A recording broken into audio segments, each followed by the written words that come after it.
Bisakah operasi plastik benar-benar mengubah seseorang?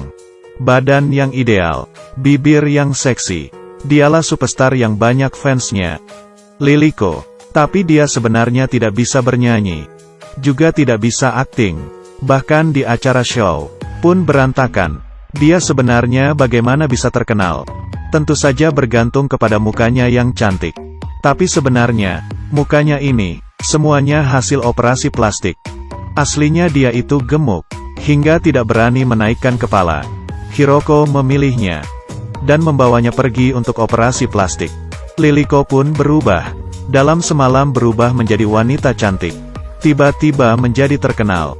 Mempunyai segala aspek yang diimpikan oleh para perempuan.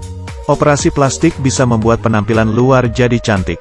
Tapi dalam hatinya sangatlah buruk. Penampilan luarnya itu sangat manis dan ramah. Tapi sebenarnya tidak seperti itu. Tidak hanya mempersulit pendatang baru. Bahkan asisten yang melayaninya setiap hari disiksa. Orang di sekitarnya tidak menyukainya. Tapi Liliko sama sekali tidak memedulikannya. Dia cantik, penggemarnya banyak. Tidak peduli orang ini lihat dia bagaimana. Tapi di suatu malam, dia tiba-tiba menyadari di dahinya muncul flek yang aneh, jelek. Liliko menjadi panik. Kalau tidak mempunyai muka yang cantik, dia akan kehilangan segalanya. Dia buru-buru menemui Hiroko untuk mencari cara. Tak disangka Hiroko berkata, ini hal yang normal. Ternyata, ini adalah efek samping dari operasi plastik. Kalau tidak rutin melakukan perawatan, tubuhnya akan muncul suatu cacat. Hiroko pergi ke dokter, menginginkan beberapa produk perawatan, membelikan penata rambutnya barang, agar dia membantu Liliko melakukan perawatan. Akhirnya, Liliko kembali menjadi cantik lagi. Tapi akibat dari operasi plastik itu semakin lama semakin parah. Mukanya terus tumbuh cacat. Sudah rutin perawatan tetap saja tidak ada gunanya. Karena begitu kegiatannya mulai dikurangi. Hubungannya dengan sang pacar pun juga terpublikasi. Para penggemar mulai tidak suka dengannya. Tidak ada cara lain. Liliko hanya bisa ke rumah sakit lagi. Menahan rasa sakit dan melanjutkan operasi plastik.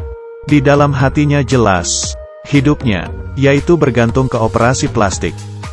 Manajernya si Hiroko demi membantunya rutin perawatan, mengurangi kegiatannya, lalu membiarkannya istirahat. Setelah itu muncul pendatang baru yaitu Kozue. Kozue masih muda dan sangat bersemangat, yang memang sudah cantik dari lahir. Liliko yang pertama kali melihat langsung tidak suka. Melihat dia dengan tatapan tidak suka. Tapi pendatang baru sama sekali tidak peduli. Kinerja yang bagus. Manajernya membiarkan dia dan Liliko bekerja sama di acara yang sama. Penampilan yang bagus. Ditambah bimbingan senior. Dia pun langsung melaju tinggi. Semua perhatian berpusat kepadanya mengalahkan Liliko. Liliko putus asa. Mengancam sang manajer. Jika tidak membantunya, dia akan lompat dari gedung. Manajer hanya bisa minta tolong ke dokter untuk memberikan dia obat yang lebih ampuh. Tapi, karena ketergantungannya yang berlebihan, kondisi badan Liliko semakin buruk, dan mulai berhalusinasi, tidak bisa naik panggung. Pacarnya juga meninggalkannya, dan berpacaran dengan seorang wanita yang mempunyai latar belakang yang bagus. Liliko pun frustasi dan menjadi sedikit gila. Mulai menambah perawatan yang berlebihan, untuk menjadi kurus dan cantik. Selalu mencongkel tenggorokan. Akhirnya, dia kembali ke kondisi yang paling stabil. Sekali lagi bersinar di atas panggung.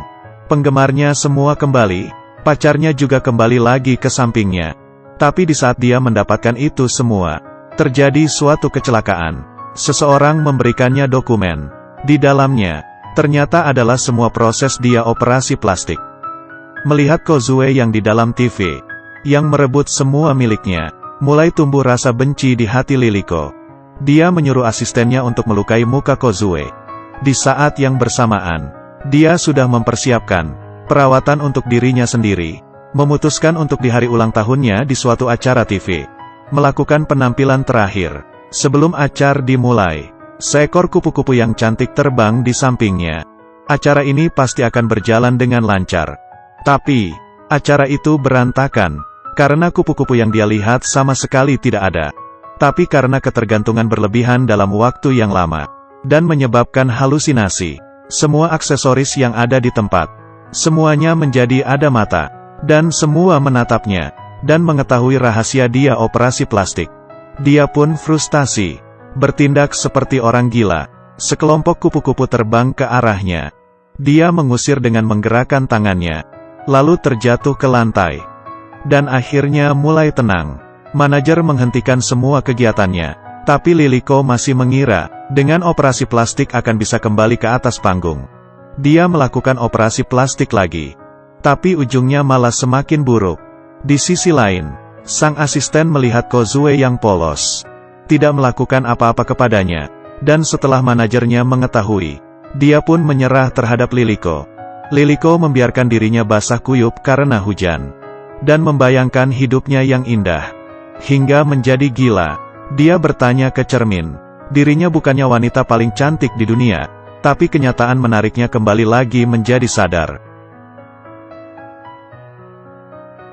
Asisten yang melihatnya sangat menyedihkan, dan menemukan dokumen tentang dia operasi plastik.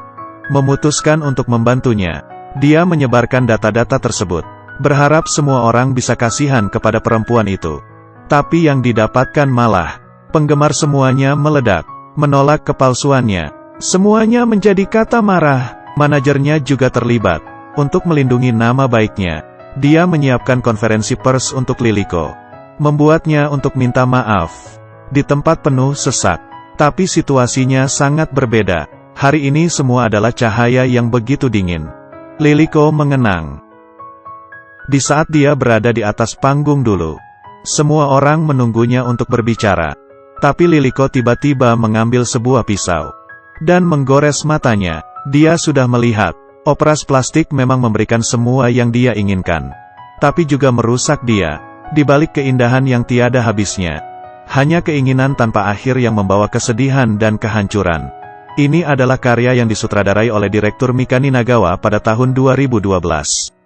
Film ini vulgar, tapi tidak kekurangan kritik yang dalam.